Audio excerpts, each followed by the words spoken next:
Hello guys, welcome back to my channel. Sir हम बात करने वाले हैं आज एक ऐसे कंपनी के शेयर प्राइस में जो कि लास्ट ट्रेडिंग सेशन में मार्केट में एकदम बूम मचा के रखी हुई है। 5% का सर वहाँ पे तेजी भी देखने को मिला, एज वेल सर वहाँ पे अपर सर्किट भी देखने को आप लोग को मिला होगा। क्यों, इसके पीछे का रीजंस क्या था सर? एक न्यूज़ मार्केट में निकल के आई है जबरदस्त, जिसकी वजह से काफ़ी ज़्यादा वहाँ पे तेजी देखने को मिला और अपर सर्किट भी लगते हुए मिल चुका है। लेकिन सर जब मैंने उस कंपनी के फंडामेंटल्स को स्टडी करना शुरू किया तो मैं सर आप लोग को आज एक चीज़ ऐसा प्रूव करने वाला हूँ कि यहाँ पे रिटेल इन्वेस्टर किस तरह से भावनाओं में डूबते हैं और किस तरह से शेयर मार्केट के ट्रैक में फंस जाते हैं और अपना पैसा वहां पे बनाने की जगह डुबा देते हैं।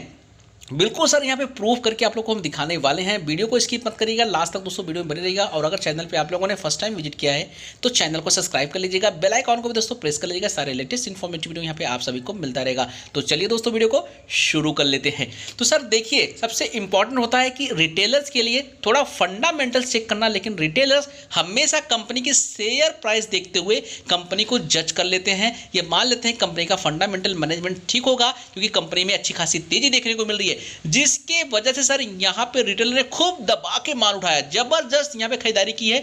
बिल्कुल यहाँ पे आप लोग को हम दिखाने वाले हैं। तो सर देखिए, यहाँ पे कंपनी का पहले हम सेल्स देखेंगे तो आप सब देख सकते हो 2010 से हम कंपनी का सेल्स चेक कर लेते हैं। 14,536 करोड़, 15,220 करोड़, 24,216 करोड़, 22,485 करोड़, 19,151 करोड़, 16,185 करोड़, 26,952 करोड़, 22,229 करोड़, 18,728 करोड़, 19,731 करोड़, 18,874 करोड़, 16,705 करोड़। तो सर यहाँ पे डेफिनेटली आप देखते हो कंपनी की जो सेल्स है कंसिस्टेंसली हम बोल सकते हैं, कंसिस्टेंसी सर डेफिनेटली नहीं बोल सकते। कंपनी के पीएनएल में आपको कहीं कंसिस्टेंसी देखने को मिलेगा ही नहीं। तो कंपनी किसी साल में प्रॉफिट 4-5 सालों में सर तो ठीक ठाक है, ठीक ठाक सेल्स देखने को 4-5 सालों में मिल रहा है। सेल में यहाँ पे आप लोगों को ग्रोथ देखने को मिली होगी। लेकिन अब हम बात करें सर 2014 से, देखो 2014 में अचानक 22,485 करोड़, जो 2013 में इनकी जो सेल थी 22,485 करोड़ थी, मार्च 2014 में अचानक कम होकर 19,151 करोड़ इनकी सेल हो गई। फिर मार्च 2015 में 16,185 करोड़ हो गई। फिर उसके बाद देखिए सर मार्च 2016 में 26,952 करोड़ हो गई। इसके पहले मार्च 2015 में 16,185 करोड़ की सेल थी। मार्च 2017 में फिर 25,229 करोड़ की इनकी सेल हो गई। मार्च 2018 में 18,728 करोड़ की सेल हुई, कम हुई। फिर मार्च 2019 में फिर 19,731 करोड़ की सेल हो गई। फिर मार्च 2020 में 18,874 करोड़ की सेल हुई। फिर मार्च 2021 में 16,705 करोड़ की इनकी सेल यहाँ पे देखने को मिल रही है। तो सर यहाँ से आपको क्या समझ में आ रहा है? देखिए सर, मुझे जो समझ में आ रहा है, कंपनी की सेल्स शुरू के 4-5 सालों में सब ठीक ठाक देखने को मिल रही है, कंसिस्टेंसी देखने को मिल रही थी। लेकिन 4-5 सालों के बाद कंपनी की सेल में मुझे कोई कंसिस्टेंसी देखने को नहीं मिल रही। किसी साल में कंपनी की सेल बढ़ रही है, किसी साल में अचानक बहुत ज़्यादा गिर रही है, फिर किसी साल में अचानक बहुत ज़्यादा बढ़ रही है, फिर गिर रही है। ओके सर, अब सर इसी तरह से हम देखेंगे कंपनी की नेट प्रॉफिट। तो सर जाहिर सी बात है, जब कंपनी की सेल इस तरह से कंसिस्टेंसी नहीं है तो कंपनी के नेट प्रॉफिट में कंसिस्टेंसी आपको देखने को नहीं मिलेगी। देखिए सर, पहले था 1,519 करोड़, 1,552 करोड़, 1,587, 2,247, यहाँ तक तो 4 सालों तक सब ठीक ठाक है। प्रॉफिट भी 4 सालों में कंसिस्टेंटली आपको बढ़ते हुए नजर आ रही है। फिर 1,914 करोड़ हो गया, फिर 1,800 करोड़ कम हो गई। फिर अचानक देखिए 760 करोड़ की कंपनी की प्रॉफिट यहाँ पे देखने को आप लोग को मिल रही है। फिर सर देखिए अचानक 1,425 करोड़ कंपनी की प्रॉफिट हो गई। फिर अचानक 1,256 करोड़ हो गई। फिर देखिए कंपनी 2,427 करोड़ में अचानक लॉस में हो गई। पहले 1,256 करोड़ का इसके पहले जो ईयर था उसमें प्रॉफिट थी 1,256 करोड़ का। फिर कंपनी नेक्स्ट ईयर में 2,427 करोड़ का यहाँ पे लॉस बुकिंग किया। फिर देखिए सर 771 करोड़ की कंपनी यहाँ पे प्रॉफिट बुक कर रही है। फिर देखिए 2021 में कंपनी 532 करोड़ की लॉस बुक कर रही है। तो क्या आप समझ रहे हो इन चीज़ों को देख करके? ये जो नंबर सर आप देख रहे हो प्रॉफिट लॉस में, इससे आपको क्या समझ में आ रहा है? कंपनी शुरू के 4-5 सालों में ठीक ठाक कंसिस्टेंटली प्रॉफिट और सेल में इंक्रीजमेंट देखने को मिल रहा है, लेकिन उसके बाद कंपनी में कोई कंसिस्टेंसी देखने को बिल्कुल नहीं मिल रही है। किसी साल प्रॉफिट में ज़्यादा जंप देखने को मिल रहा है, किसी साल प्रॉफिट में काफ़ी कमी देखने को मिल रही है, किसी साल प्रॉफिट एकदम माइनस में चला गया, लॉस में चला गया, फिर प्रॉफिट में हो गया, फिर लॉस में चला गया। मतलब इससे हम ये एक्सपेक्टेशन लगा सकते हैं कंपनी स्टेबल नहीं नज़र आ रही है। सर कंपनी यहाँ पे स्टेबल नहीं नज़र आ रही है, कंपनी में स्टेबिलिटी नहीं देखने को मिल रही है। अब बिल्कुल हम देखेंगे कंपनी का बैलेंस शीट, जो कि बहुत ज़्यादा इंपॉर्टेंट होता है। सर कंपनी का बैलेंस शीट देखिए, सबसे ज़्यादा इंपॉर्टेंट क्या है सर बैलेंस शीट में देखना? Reserve, borrowings and liquidity. तो सर पहले हम रिजर्व देखेंगे। आप देखिए 19,918 करोड़ का रिजर्व, फिर 23,340 करोड़ हुआ, फिर 23,981 करोड़ हुआ, फिर 25,858 करोड़ हुआ, 26,328 करोड़ हुआ, 26,711 करोड़ हुआ। यहाँ तक तो सर बिल्कुल ठीक है।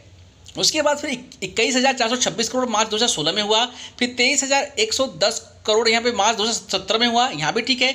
मार्च 2018 में 23,436 करोड़ हुआ, यहाँ भी ठीक है। लेकिन मार्च 2019 में सर देखिए 13,919 करोड़ का कंपनी के पास रिजर्व हो गया। पहले कितना था? 23,436 करोड़ का रिजर्व था, अचानक 13,919 करोड़ का कंपनी के पास रिजर्व हो गया।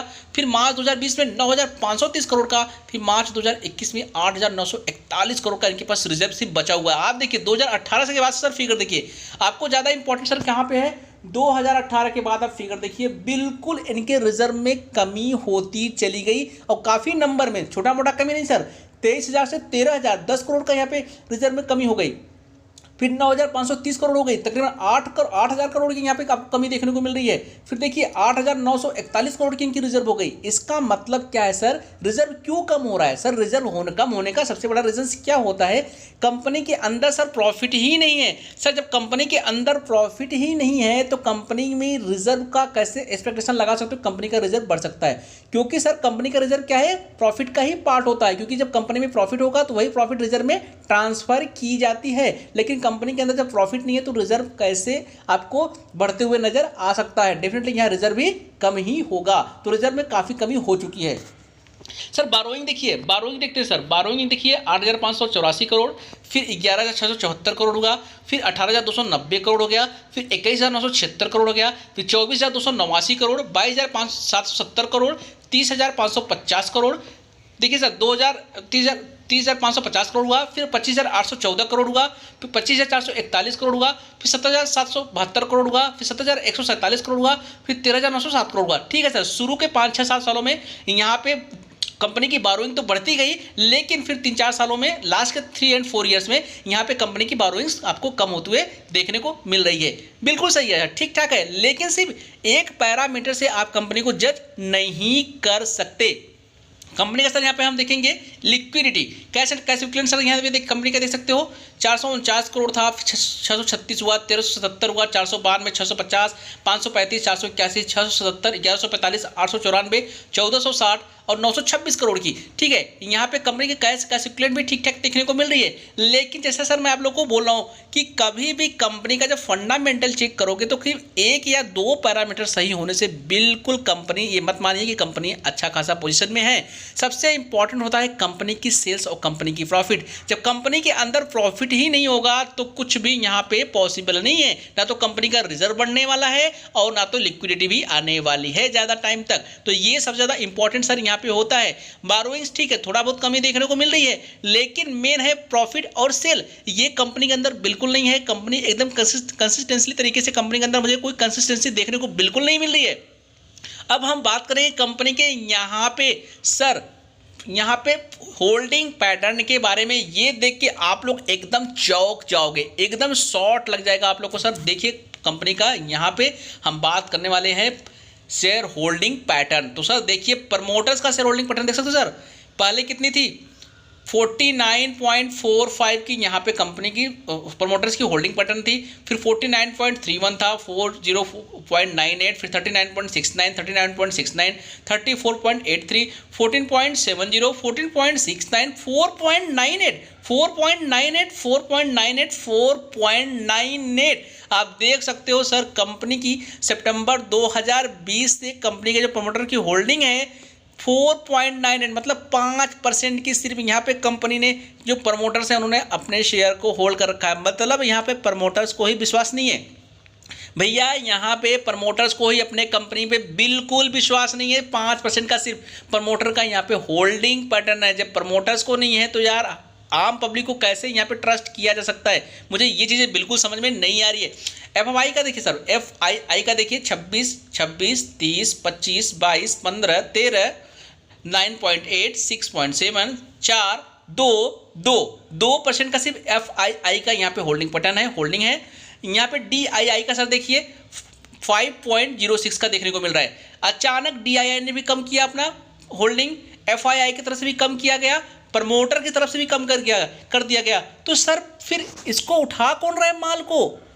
जब प्रमोटर की होल्डिंग पैटर्न कम हो चुकी है, एफआईआई की हो चुकी है, डीआईआई की हो चुकी है। देखिए सर यहाँ पे पब्लिक का देखिए 87.62% पब्लिक ने शेयर को होल्ड कर रखा है। सर देखिए शुरू में पब्लिक ने क्या किया था, पब्लिक के पास कम थी 12, 19, 26, क्योंकि पहले प्रमोटर्स के पास डीआईआई और यहाँ पब्लिक गवर्नमेंट के पास में एफआईआई, प्रमोटर, डीआईआई और थोड़ा बहुत गवर्नमेंट के पास में था। उसके बाद पब्लिक के पास थोड़ा कम था। लेकिन देखिए किस तरह से यहाँ पे प्रमोटर, एफआईआई, डीआईआई ने अपने क्या किया, अपने होल्डिंग को यहाँ पे बेचते चले गए, प्रमोटर माल को उठाते चले गए। देखिए सर चौंकाने वाला फिगर 87.62% की यहाँ पे पब्लिक के पास स्टेक है, होल्डिंग है। मतलब पब्लिक ने खूब दबा के माल खरीदा और प्रमोटर ने, एफआईआई ने और यहाँ पे डीआईआई ने खूब दबा के माल बेचा और कंपनी जो पब्लिक है, इन्वेस्टर हैं, खूब दबा के माल खरीदा। और सर फाइनली यहाँ पे देख सकते हो कंपनी का नाम है रिलायंस इंफ्रास्ट्रक्चर। तो सर देख सकते हो रिलायंस इंफ्रास्ट्रक्चर लिमिटेड, आप देख सकते हो लास्ट ट्रेडिंग सेशन में 5% की यहाँ पे तेजी देखने को मिली आप लोग को। और यहाँ पे अपर सर्किट लगने के बावजूद भी 5% की यहाँ पे तेजी देखने को मिल रही है। 74 रुपये 20 पैसे का इनका शेयर प्राइस चल रही है। सर अगर हम आपको दिखाएं इनका 1 ईयर टिल डेट का प्रॉफिट यहाँ पे रिटर्न दे सकते हो 169.33% की इनकी ईयर टिल डेट का रिटर्न देखने को मिल रहा है। अब बोलोगे बहुत ही शानदार देखने को मिल रहा है, नो डाउट सर यहाँ पे ईयर टिल डेट का 169% की आपको रिटर्न देखने को मिल रही है। लेकिन सर अब यहीं पे हम आपको दिखाएं लास्ट 5 ईयर्स का। देखिए लास्ट 5 ईयर्स में देखिए किस तरीके से कंपनी 600 के भाव से गिरते गिरते आज 74 रुपये 20 पैसे पे पहुंच चुकी है। तो सर ऐसे स्टॉक में अगर आप इन्वेस्ट करते हो तो आप कंप्लीट रिस्क ले रहे हो। आप बोलोगे सर ईयर टिल डेट तक 169% का रिटर्न देखने को मिल रहा है, सर 1000% का रिटर्न रहने दो, लेकिन कंपनी का फंडामेंटल जो मैंने आपको दिखाया बिल्कुल सही नहीं है। आप ऐसे शेयर स्टॉक में अगर फंस गए, ट्रैक में फंस गए, फिर निकलना मुश्किल हो जाएगा। हालांकि लोग यहाँ पे क्या कर रहे हैं, इंट्राडे में प्रॉफिट बुकिंग करते हैं। इंट्राडे के लिए सर अगर आप करना चाहते हो तो ठीक है, न्यूज वगैरह आ गई, अच्छा बेस है, ऊपर की तरफ भागा, आप स्टॉप लॉस लगा करके गेम खेल सकते हो। लेकिन लॉन्ग टर्म के लिए जिस तरह से यहाँ पे इन्वेस्टर ने 87% का यहाँ पे शेयर होल्डिंग ले रखा है, बिल्कुल आप देख सकते हो किस तरह से यहाँ पे सारा का सारा जो इन्वेस्टर, रिटेल इन्वेस्टर हैं, किस तरह से ट्रैक में फंसे हुए नजर आ रहे हैं। यहाँ पे बाकी लोगों ने माल दबा के बेच दिया। कौन कौन, प्रमोटर्स की बात कर ले, एफआईआई की बात कर ले, डीआईआई की बात कर ले, किसी के पास होल्डिंग नहीं है, ओनली इन्वेस्टर के पास है। हालांकि मैं दोस्तों ये नहीं बोल रहा हूँ, आप लोग को थोड़ा डोंट माइंड सर, हमारे कहने का मतलब ये नहीं है, लेकिन मेरे कहने का, समझाने का तरीका सर ये है, इन्वेस्टर थोड़ा सा फंडामेंटल्स को एक बार जरूर आप लोग को सर यहाँ पे चेक कर लेनी चाहिए। सिर्फ शेयर प्राइस में वो तेजी जा रही है, फिर अचानक नीचे आ रही है, फिर भाग रही है, नीचे आ रही है, इस बेस पे सर हमने भी बहुत सारा पैसा गवाया है। सर हमने भी ऐसे पहले शेयर प्राइस देखता था ऊपर जा रही है, अचानक नीचे आ रही है, अपन पैसा लगा देते थे कि कंपनी को जज करते थे, बहुत तेजी से ऊपर भाग रही 3-4 दिनों से, मतलब कंपनी अच्छी है, फंडामेंटल्स नहीं देखते थे। तो सर यहाँ पे जो कि हमने ये चीज़ें सीखी है प्रैक्टिकली, इसलिए आप लोग को डेफिनेटली बताना मेरा कर्तव्य है। तो एक बार सर कंपनी का फंडामेंटल आप जरूर देखिए अगर लॉन्ग टर्म के लिए आप इन्वेस्टमेंट कर रहे हो, क्योंकि 87% बहुत ज़्यादा मायने रखता है यहाँ पे। तो सर चलिए न्यूज़ की तरफ आगे बढ़ लेते हैं। देखिए न्यूज़ क्या निकल के है सर, बिल्कुल देखिए। The supreme court on Thursday allow a special leave petition filed by Delhi airport metro express challenging the judgment of the Delhi high court that had set aside the edible. Sir यहाँ पे देख सकते हो 28 करोड़ की यहाँ पे कंपनी को तकरीबन 5000 करोड़ का सर यहाँ पे कंपनी को रिलीफ मिल गई है। मतलब आप बोल सकते हो along with interest and other cost amount would be over 5000 crore की। सर इनका कोई केस चल रहा था दिल्ली अथॉरिटी की तरफ से, जहाँ पे केस अटका हुआ था, फाइनली इनके फेवर में डिसीजन आ चुका है और यहाँ पे 5 करोड़ का इनके 5000 करोड़ का सर इनको फायदा हो चुका है। लेकिन सर अभी 5000 करोड़ क्या करने वाले हैं, पहले तो इनके पास बहुत सारे जो डेप्ट हैं सर, आपको पता है जो इनके पास अभी डेप्ट्स हैं, उस डेप्ट्स को क्या करेंगे यहाँ पे ये निपटाएंगे। पहले डेप्ट्स को यहाँ पे कम करने की पूरी कोशिश करने वाले हैं। 5000 करोड़ का सर बड़ा न्यूज़ है, नो डाउट कंपनी के लिए काफ़ी रिलीफ देखने को मिला है। 5000 करोड़ का यहाँ पे फंड उनको मिलने वाला है, जो मिल जाएगा क्योंकि इनकी फेवर में आ चुका है डिसीजन। तो कंपनी क्या करने वाली है, यहाँ पे अपने डेप्ट्स को खत्म करने वाली है। लेकिन सर जब आप कभी पैसा अगर लॉन्ग टर्म के लिए इन्वेस्टमेंट कर रहे हो तो जरूर आपको फंडामेंटल चेक करना चाहिए। चलिए सर मिलते हैं फिर नए वीडियो के साथ, तब तक के लिए जय हिंद, जय भारत, थैंक यू फॉर